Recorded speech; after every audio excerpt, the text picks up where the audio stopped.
Oke, sekarang kita akan bahas tentang penawaran uang dan kegiatan ekonomi negara.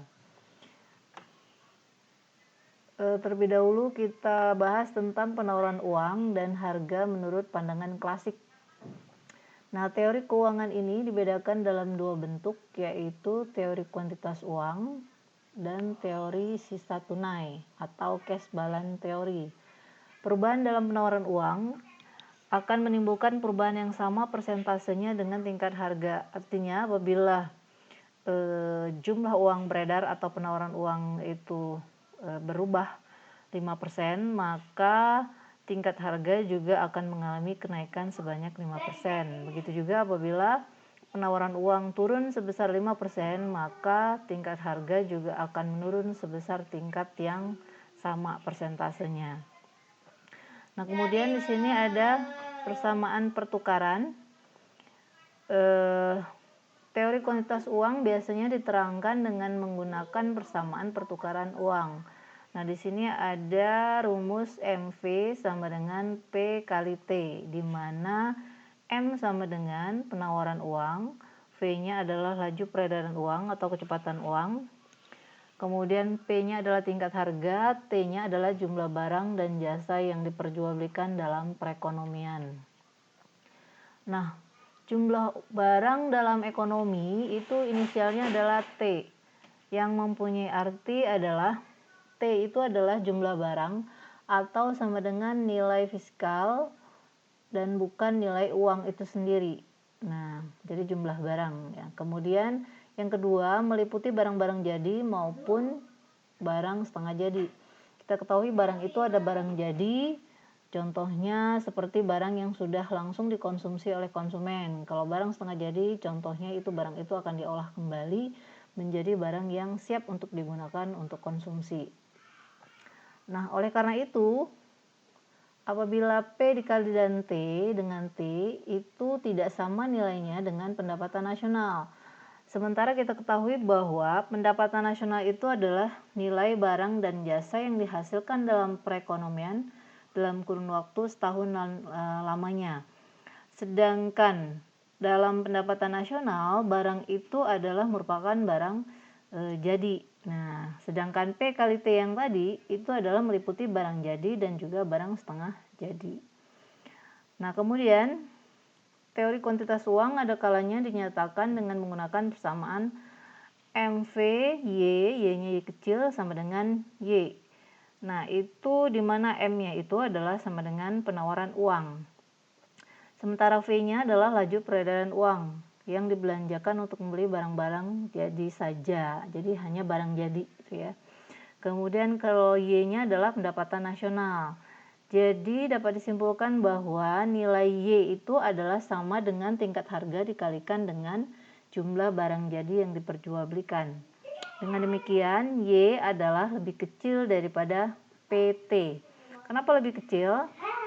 Karena Y itu hanya meliputi barang jadi saja. Sementara T yang tadi adalah jumlah barang yang setengah jadi juga dikalikan. Jadi Y lebih kecil daripada P dikali dengan T. Ya. Kemudian sekarang kita masuki kepada teori kuantitas uang atau menurut si Irving Fisher. Nah, menurut Irving Fisher katanya adalah perubahan dalam penawaran uang akan menimbulkan perubahan yang sama tingkatnya atas terhadap harga, dan perubahan kedua variabel tersebut yaitu ke arah yang sama. Artinya apabila penawaran uang itu bertambah sebanyak 5%, maka harga barang akan bertambah juga sebanyak 5%.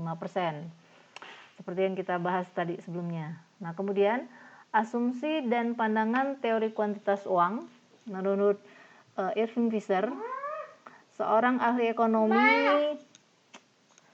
Amerika yang tergolong dalam golongan ahli ekonomi klasik, menggunakan dua asumsi. Yang pertama adalah laju peredaran uang atau V adalah tetap. Sementara yang kedua adalah kesempatan kerja penuh selalu tercapai dalam keadaan ekonomi. Kesempatan kerja penuh itu sama dengan full employment, di mana semua faktor-faktor produksi digunakan secara maksimal. jadi sedikit yang menganggur.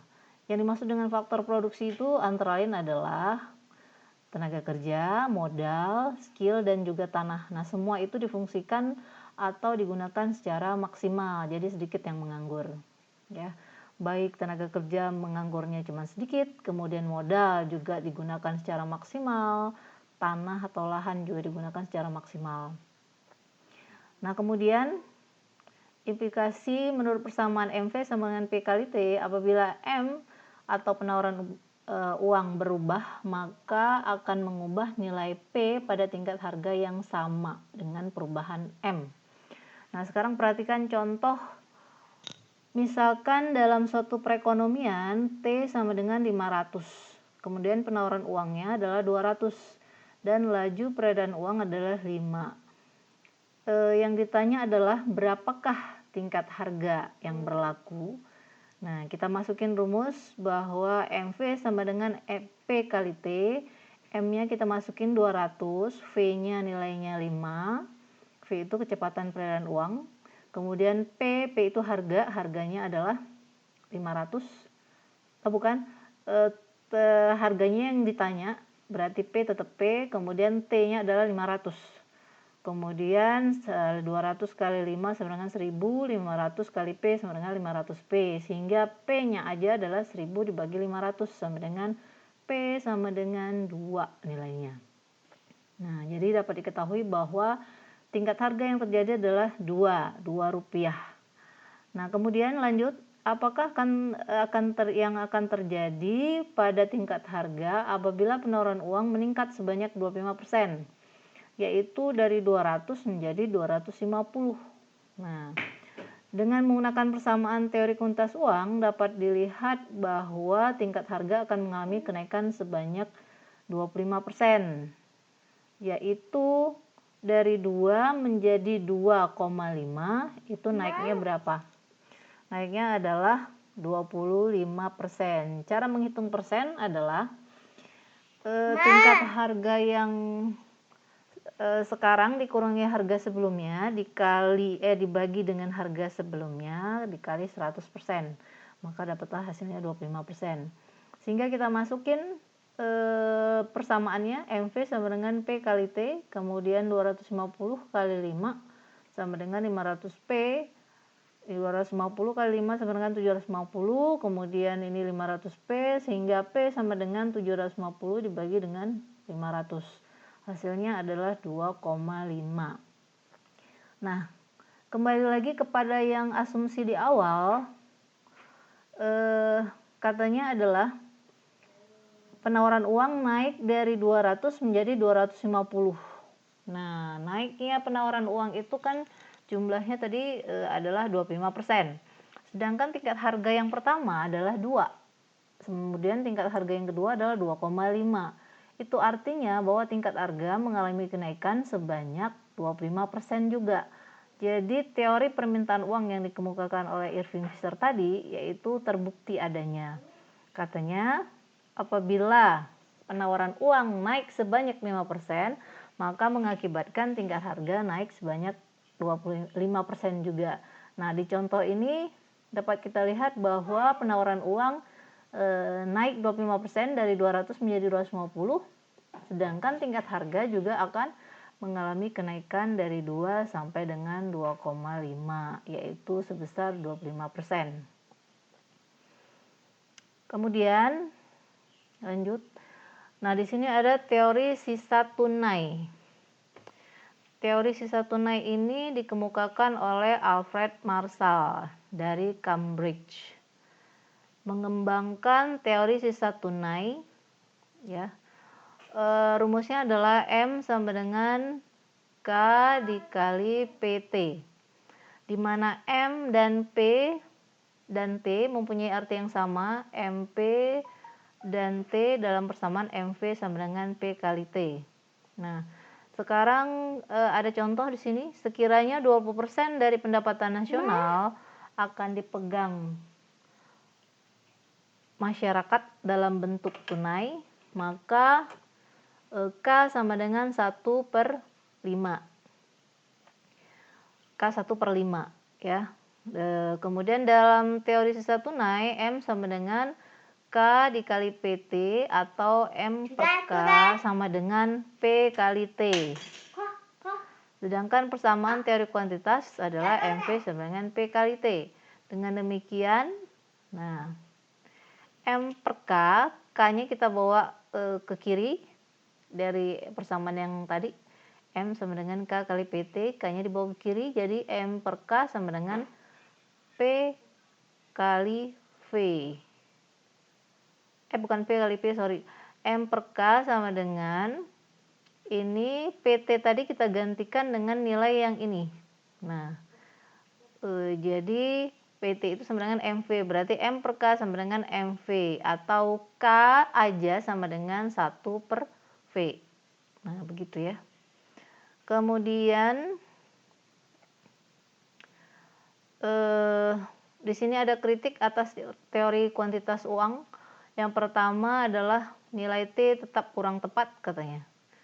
Kemudian laju peredaran uang tidak selalu tetap dalam jangka pendek maupun jangka panjang. Kemudian yang ketiga adalah hubungan antara penawaran uang dan harga adalah lebih rumit daripada yang diterangkan dari teori kuantitas uang. Nah, ini adalah kritikan daripada teori kuantitas uang. Kemudian kritikan-kritikan ini akan membuat teori baru yang untuk melengkapi teori yang sudah ada. Kemudian yang keempat, kritikan yang keempat adalah teori kuantitas uang hanya memperhatikan fungsi uang sebagai alat untuk melincirkan kegiatan tukar-menukar dan transaksi dengan menggunakan uang. Kemudian yang kelima, teori kuantitas uang mengabaikan efek perubahan penawaran uang atas suku bunga. Jadi ada 5 kritikan atau kelemahan daripada teori kuantitas uang sebelumnya. Nah, ini akan dilengkapi atau disempurnakan oleh teori baru yang selangkah lebih maju daripada yang tadi, yaitu teori keuangan Keynes gitu ya. Nah, yang pertama, teori keuangan Keynes ini menerangkan 3 hal. Yang pertama adalah tujuan masyarakat untuk meminta atau menggunakan uang. Kemudian yang kedua adalah faktor-faktor yang menentukan tingkat bunga. Kemudian yang ketiga adalah efek perubahan penawaran uang atas kegiatan ekonomi negara. Kemudian ini ada tujuan-tujuan memegang uang. Ini kita bahas yang nomor 1-nya. Dalam analisis Keynes, masyarakat meminta atau memegang uang dalam 3 tujuan. Yang pertama adalah permintaan uang untuk transaksi. Kemudian permintaan uang untuk berjaga-jaga. Kemudian yang ketiga adalah permintaan uang untuk spekulasi. Jadi ada 3 motif orang untuk memegang uang. Kemudian apabila suku bunga atau dividen surat-surat berharga itu tinggi, masyarakat akan menggunakan uang untuk membeli surat-surat berharga tersebut. Ya, jadi apabila suku bunga ini berkaitan dengan permintaan uang untuk spekulasi. Jadi permintaan uang untuk spekulasi itu dipengaruhi oleh suku bunga. Apabila suku bunga atau dividen surat-surat berharga itu tinggi, masyarakat akan menggunakan uang untuk membeli surat-surat berharga. Artinya kalau membeli surat-surat berharga itu artinya akan mendapatkan keuntungan yang lebih tinggi. Akan tetapi apabila suku bunga atau tingkat kembalian modal rendah, mereka akan lebih suka untuk menyimpan uangnya daripada membeli surat-surat berharga. Gitu ya. Jadi berhubungan positif terhadap permintaan terhadap surat-surat berharga suku bunga itu. Nah, kemudian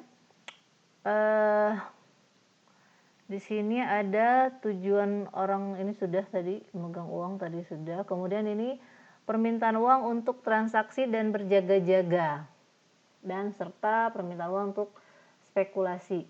Nah, gambar yang pertama menerangkan bahwa permintaan uang untuk transaksi dan berjaga-jaga. Nah, ini permintaan uang untuk transaksi berjaga-jaga itu dipengaruhi oleh pendapatan nasional. Yang ke atas itu adalah kurva yang menggambarkan pendapatan nasional. Kemudian yang ke samping adalah jumlah permintaan uang atau namanya MRP. MRP itu adalah permintaan uang untuk transaksi dan berjaga-jaga. Nah, kita lihat di sini apabila pendapatan nasional rendah, permintaan uang untuk transaksi dan berjaga-jaga juga rendah, yaitu YA ini MA. Kemudian apabila pendapatan nasional naik menjadi YB, maka permintaan uang untuk transaksi dan berjaga-jaga juga naik sebesar MB. Kemudian di sebelah kanan kurvanya yaitu permintaan uang untuk spekulasi. Nah, permintaan uang untuk spekulasi itu dipengaruhi oleh suku bunga. Suku bunga yang ke atas, yang ke samping adalah MSP. MSP itu adalah permintaan uang untuk spekulasi. Apabila suku bunga rendah di R1, maka permintaan uang untuk spekulasi tinggi. Nah, yaitu di M1. Kemudian kalau suku bunga naik menjadi R0, maka permintaan uang untuk spekulasi jadi menurun. Ya, jadi itu artinya orang untuk lebih baik tidak menjual, ya, tidak menjual surat-surat berharga, berarti membeli surat-surat berharga. Kalau suku bunga rendah itu ibaratnya semakin banyak yang menjual surat-surat berharga daripada yang membeli surat-surat berharga tersebut. Ya, jadi berbanding terbalik dengan suku bunga, permintaan uang untuk spekulasi. Nah, kemudian permintaan dan penawaran uang dan suku bunga. Nah, di sini kita perhatikan kalau kita gabungkan permintaan uang untuk transaksi dan berjaga-jaga serta permintaan uang untuk spekulasi, sekarang kita mau membuat variabel yang ke atas atau yang vertikal itu adalah suku bunga. Nah, berarti suku bunga itu adalah R, kemudian yang ke samping adalah MRP. Kan tadi katanya kalau permintaan uang untuk transaksi dan berjaga-jaga itu dipengaruhi oleh pendapatan nasional, tapi dia tidak dipengaruhi oleh suku bunga. Berarti kalau kita mau menghubungkan suku bunga dengan permintaan uang untuk transaksi dan berjaga-jaga, kurvanya adalah bentuknya vertikal atau disebut inelastis sempurna. Artinya apa ini? Apabila suku bunga R0, permintaan uang untuk spekulasi transaksi dan berjaga-jaga adalah tetap walaupun suku bunga naik menjadi R1. Jadi naik turunnya suku bunga tidak mempengaruhi jumlah permintaan uang untuk transaksi dan berjaga-jaga. Artinya permintaan uang untuk transaksi dan berjaga-jaga tidak dipengaruhi oleh suku bunga. Nah, kemudian gambar yang di sebelahnya, gambar B adalah permintaan uang untuk spekulasi. Tadi ini ada pengulangan tadi ya, nggak perlu kita jelasin bahwa permintaan uang untuk spekulasi itu berbanding terbalik dengan suku bunga. Apabila suku bunga tinggi, permintaan uang untuk spekulasi rendah. Kemudian apabila permintaan uang suku bunga turun menjadi R1, permintaan untuk spekulasi bertambah menjadi M2. Nah, kemudian gambar sebelahnya adalah gabungan antara permintaan uang total yang terdiri dari permintaan uang untuk transaksi dan berjaga-jaga, juga permintaan uang untuk spekulasi. Nah, di sini apabila yang tadi kita gabungkan gambar A, ini adalah merupakan permintaan uang untuk transaksi dan berjaga-jaga. Kemudian yang ke samping ini adalah besarannya adalah permintaan uang untuk spekulasi. Maka semuanya itu kalau kita jumlahkan menjadi permintaan uang total atau MD. Ya.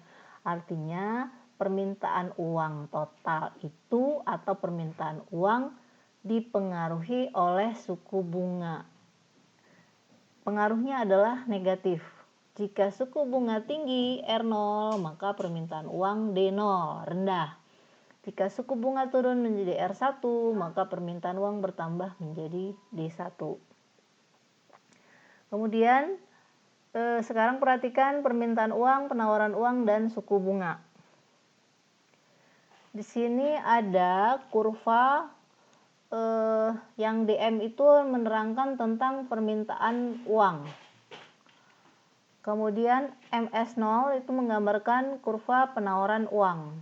Nah, perhatikan, kurva penawaran uang atau money supply, MS itu adalah money of supply, itu bentuknya adalah inelastis sempurna. Artinya apa? Artinya apabila suku bunga naik atau turun R1 maupun R0, permintaan uang adalah tetap. Nah, kemudian artinya penawaran uang itu tidak dipengaruhi oleh suku bunga. Lalu jumlah penawaran uang itu kan bisa bertambah atau berkurang dalam perekonomian. Siapa yang bisa merubah penawaran uang itu bertambah atau berkurang? Nah, itu yaitu adalah wewenang daripada bank sentral untuk mempengaruhi jumlah uang beredar. Nah, ibaratnya bank sentral mau menambah jumlah uang beredar. Mengapa bank sentral menambah jumlah uang beredar? Berarti keadaan perekonomian sedang deflasi misalnya. Deflasi itu di mana jumlah uang beredar sedikit, harga barang rendah. Nah, kemudian bank sentral menambah jumlah uang beredar, berarti kurva MS0 berubah ke arah kanan menjadi MS1. Nah, di situ jumlah uang beredar bertambah. Salah satunya adalah dengan kebijakan moneter yang dilakukan bank sentral dengan cara mengurangi suku bunga. Suku bunga dikurangi, maka bank umum akan mengurangi juga suku bunga kepada nasabahnya sehingga yang meminjam lebih banyak daripada yang menabung, maka jumlah uang beredar akan bertambah. Jadi kalau penawaran uang berubah dari MS0 ke MS1, maka suku bunga akan turun dari R0 ke R1. Nah, keseimbangannya adalah dari E0 menuju ke E1. Jadi ini artinya adalah apabila permintaan uang tetap, kemudian penawaran uang bertambah, maka membuat efek suku bunga akan menjadi turun. Nah, itu artinya MS lebih besar daripada MD. Nah, kemudian sekarang kita perhatikan pandangan Keynes tentang uang dan kegiatan ekonomi. Menurut Keynes, bahwa pertambahan penawaran uang akan dapat menambah pendapatan nasional. Artinya apabila jumlah penawaran uang bertambah terus-menerus, maka mengakibatkan pendapatan nasional juga akan meningkat. Berarti berhubungan positif. Nah, sekarang kita perhatikan efek perubahan penawaran uang atas kegiatan ekonomi negara. Itu dapat dibedakan menjadi 3 tahap perubahan. Yaitu yang pertama adalah perubahan dalam penawaran uang akan menimbulkan perubahan atas suku bunga. Kemudian yang kedua adalah perubahan suku bunga akan mengubah jumlah investasi. Selanjutnya, perubahan investasi mengubah pengeluaran dan akhirnya akan menambah pendapatan nasional. Jadi ini disebut sebagai rangkaian peristiwa yang berlaku, itu disebut sebagai mekanisme transmisi atau transmission mechanism, yaitu rangkaian peristiwa yang menggambarkan efek perubahan penawaran uang atas kegiatan ekonomi negara. Nanti kita lihat satu persatu bagaimana rangkaian peristiwa yang disebut sebagai mekanisme transmisi. Nah, di sini kita perhatikan yang pertama, katanya tadi apa? Kalau penawaran uang bertambah, maka suku bunga akan turun. Nah, MS0 berubah ke MS1, suku bunga turun dari I1 menjadi I0 atau I0 menjadi I1. Ya.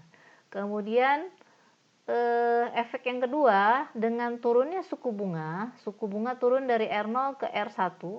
Kita lihat gambar yang kedua. Itu mengakibatkan jumlah investasi akan bertambah. Karena kalau kita ketahui suku bunga turun, orang lebih suka meminjam daripada menabung. Nah, itu artinya investasi meningkat. Nah, setelah investasi meningkat, pengaruhnya lagi adalah apabila investasi meningkat, maka pengeluaran agregat juga meningkat dari AE0 menjadi AE1. Itu adalah perubahan dari jumlah investasi yang dilakukan. Jadi AE0 berubah menjadi AE1, itu disebut pengeluaran agregat mengalami peningkatan. Maka pendapatan nasional naik dari Y0 ke Y1. Nah, itu adalah efek atau mekanisme transmisi yang dilakukan atau yang dikemukakan oleh Keynes. Ya, kemudian sekarang teori keuangan Keynes menurut tentang tingkat harga. Teori Keynes sama sekali tidak memperhatikan efek perubahan penawaran uang kepada tingkat harga. Nah, itu kelemahannya. Oleh karena masih terdapat pengangguran, kenaikan penawaran uang dianggap hanya akan menaikkan pendapatan nasional dan kesempatan kerja. Sedangkan tingkat harga diasumsikan tidak akan mengalami perubahan. Nah, sekarang di sini ada perangkap likuiditas. Perangkap likuiditas itu adalah suatu keadaan di mana suku bunga dalam perekonomian mencapai tingkat yang sangat rendah dan menyebabkan permintaan uang untuk tujuan spekulasi menjadi elastis sempurna.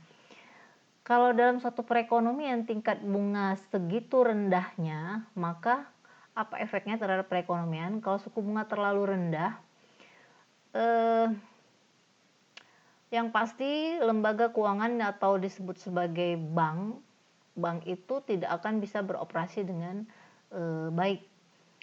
Oleh karena apabila suku bunga rendah, tidak ada hasrat bagi masyarakat untuk menabung ke bank, maka bank akan kesulitan mendapatkan uang yang bank itu kita ketahui bahwa bank adalah tugasnya menghimpun dana dari masyarakat dan menyalurkan kembali kepada masyarakat. Berarti kalau saldo di bank sedikit, sementara permintaan tinggi, permintaan terhadap uang atau yang orang mau melakukan pinjaman ke bank itu tinggi, maka bank tidak sanggup untuk memenuhi permintaan uang dari masyarakat. Sehingga tidak akan terjadi investasi jadi rendah. Investasi rendah, maka perekonomian pasti tidak berkembang, ya. Itu disebut sebagai perangkap likuiditas. Nah, sekarang kita perhatikan gambarnya. Nah, di sini ada kurva yang vertikal ke atas, itu sumbu yang ke atas melambangkan suku bunga 2%, 4%, 6 sampai dengan 8%. Kemudian ini ada kurva permintaan uang MD. Kemudian ini ada kurva penawaran uang MS0. Kalau penawaran uang bertambah menjadi MS1, suku bunga turun dari 4% menjadi 2%. Kemudian apabila penawaran uang terus bertambah lagi menjadi MS2, suku bunga akan turun lagi menjadi, suku bunga nggak mungkin turun lagi di bawah 2% ya, karena ini adalah suku bunga yang sudah paling rendah. Kalau suku bunga turun lagi menjadi 2%, itu artinya tidak ada hasrat orang menabung. Kalau tidak ada hasrat orang menabung, bagaimana caranya bank itu bisa meminjamkan uang kepada masyarakat? Udah nggak mungkin, ya. Jadi ini yang disebut sebagai perangkap likuiditas. Jadi di mana suku bunga sedemikian rendahnya sehingga tidak memungkinkan lagi suku bunga itu turun. Sehingga membuat permintaan uang dari E1 ke E2, kurvanya itu adalah bentuknya elastis sempurna. Artinya apa? Apabila kalau elastis sempurna itu artinya naik turunnya permintaan uang tidak mempengaruhi suku bunga. Suku bunganya adalah tetap, ya. Jadi naik turunnya permintaan uang tidak mempengaruhi suku bunga. Suku bunganya tetap adalah 2%. Nggak mungkin turun lagi di bawah 2%. Kemudian sekarang kita masuk kepada kebijakan moneter dan kegiatan ekonomi. Nah, kebijakan moneter itu dapat dibedakan menjadi kebijakan moneter kuantitatif dan juga kebijakan moneter kualitatif. Kalau kebijakan moneter kuantitatif, itu langkah-langkah bank sentral yang tujuan utamanya adalah mempengaruhi jumlah uang beredar dan suku bunga dalam perekonomian. Jadi dapat dihitung. Hitungannya bagaimana? Nanti kita jelasin setelah ini. Kemudian pada saat deflasi itu adalah di mana jumlah uang beredar sedikit, kemudian nilai uang tinggi, harga barang rendah. Berarti itu artinya penawaran uang itu harus ditambah. Bagaimana cara menambah jumlah penawaran uang? Nah, itu bank sentral langkahnya adalah dengan cara menurunkan suku bunga diskonto. Kalau suku bunga diskonto dikurangi, maka bank umum juga mengurangi suku bunga pinjaman maupun tabungan. Nah, suku bunga yang turun ini menyebabkan tingkat investasi di masyarakat akan meningkat. Nah, kalau investasi meningkat, maka produksi barang dan jasa juga bertambah. Nah, kalau bertambah itu artinya kesempatan kerja menjadi lebih banyak. Nah, sehingga pengangguran jadi berkurang.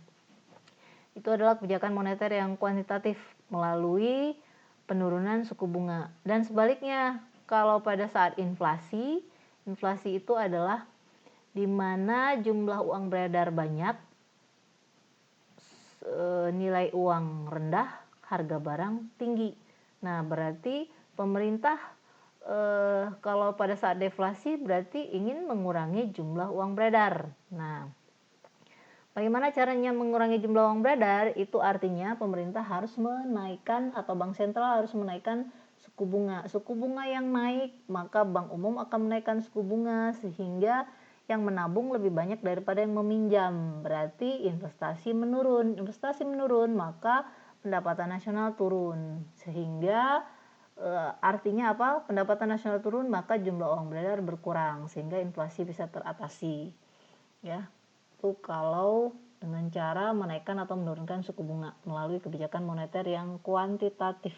Nah, sebenarnya kebijakan moneter ini ada banyak lagi, yaitu yang kedua adalah menaikkan atau menurunkan giro wajib minimum. Kemudian yang ketiga adalah menjual atau membeli surat-surat berharga atau sertifikat Bank Indonesia. Kemudian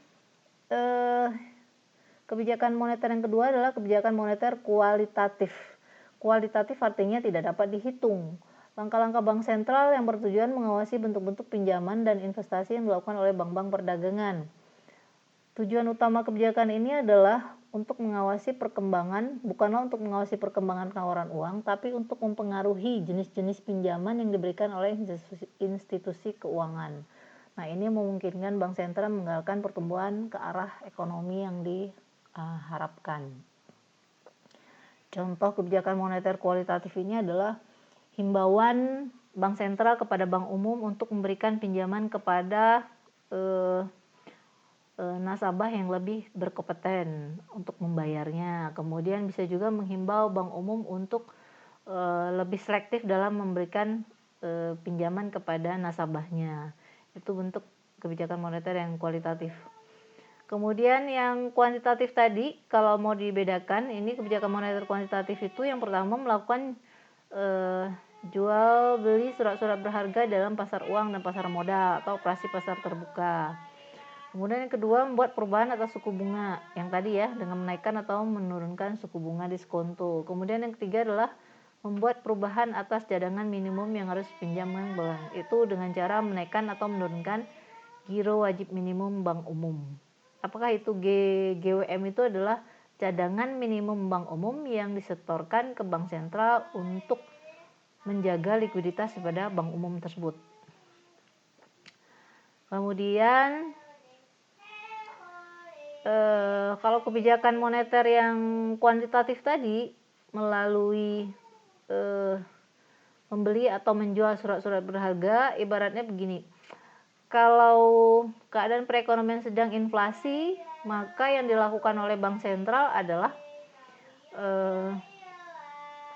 menjual sertifikat Bank Indonesia kepada bank umum. Kalau menjual itu berarti yang membelinya bank umum. Berarti efeknya adalah saldo di bank umum akan berkurang. Kalau saldo bank umum berkurang, maka kemampuan bank umum untuk memberikan kredit kepada masyarakat jadi menurun, sehingga jumlah uang beredar akan berkurang. Dan sebaliknya, kalau keadaan perekonomian sedang deflasi, maka bank sentral akan membeli surat-surat berharga supaya kalau membeli berarti uang bank sentral akan pindah kepada bank umum sehingga saldo di bank umum akan bertambah, sehingga jumlah uang beredar akan bertambah banyak dari sebelumnya. Nah, kemudian kalau kebijakan moneter yang menaikkan atau menurunkan giro wajib minimum itu apabila keadaan inflasi yang dilakukan bank sentral adalah menaikkan persentase giro wajib minimum. Jadi ibaratnya begini, kalau giro wajib minimum adalah misalnya bank sentral itu menentukan 5% GWM, maka bank umum wajib menyetorkan 5% daripada saldo yang berhasil dihimpun itu kepada bank sentral. Ya, misalnya saya kasih contoh begini. Kalau saldo di bank umum adalah 100 juta. Nah, kemudian 5% GWM, 5% itu 5% daripada 100 juta adalah 5 juta. Nah, berarti bank umum menyetorkan 5 juta kepada bank sentral sebagai giro wajib minimum. Sedangkan sisanya 95 juta itu adalah untuk disalurkan kepada masyarakat dalam bentuk berbagai macam jenis kredit.